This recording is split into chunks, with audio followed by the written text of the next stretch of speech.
Кадарот и возилата и оваа година остануваат болна точка во противпожарната бригада. Се прават на човечки напори за да се справиме со огнените стихии кои особено во летниот период најчесто голтаат и цели планини. Околу 200 вработени и голем број возила и се потребни на Скопската бригада, вели командирот Звонко Томевски. Очекува дирекцијата за заштита и спасување да има поголемо разбирање за потребите на сите единици и да набават поголем број противпожарни возила. Пожарите се секојдневие, не се кризна состојба, они се случуваат секојдневно, така да и онаа статистика која имаме, веќе имаме показатели дека бројот на пожари е рапидно зголемен во првото 6 месечие, така кажано. Имаме негде околу 700 интервенции, што е над просекот за минатите 10 години.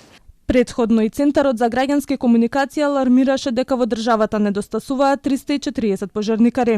Најголем број се потребни во главниот град, потоа во Куманово, Битола, Тетово и Прилеп. Истражувањето покажало и дека не биле доволни ниту возилата, а од оние што биле во функција имало и стари по повеќе од 27 години. Најстари се возеле во Крива Паланка, Валандово, Кратово и Старо Нагоричане. Оние општини кои сватиле сериозноста набавиле нови возила, но со просечна старост од 12 до 22 години, објави тогаш Центарот. На скопските пожарникари денеска им се приклучи 32 нови колеги, кои ќе почнат со работа на терен за една недела, а ќе може да помагаат за пожари кон крајот на август. Освен нови вработувања, Скопската бригада денеска доби ново возило за гаснење на пожари. Овој дрон треба полесно и побрзо да се справи со предизвиците. Дронот генерално е спремен, учествуваше во некои тестови. Во моментов, едноставно да кажам, ги дефинираме безбедносните протоколи за употребата на дронот. Извршени се целосните истражувања за неговата брзина на интервенција и применливост.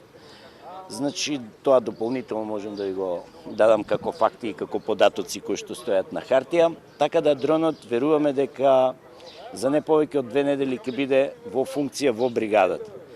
За тоа колку е важна интервенцијата на пожарникарите покаже и последниот случај кога се запали дискотеката Пулс во Кочани. Пожртвувани и храбри се обидоа да спасат голем број млади животи, а освен изгорениците и проблемите со дишните патишта, кај нив остана врежан и шокот што го доживеа. На помош дојдоа и пожарникарите од градовите од истокот.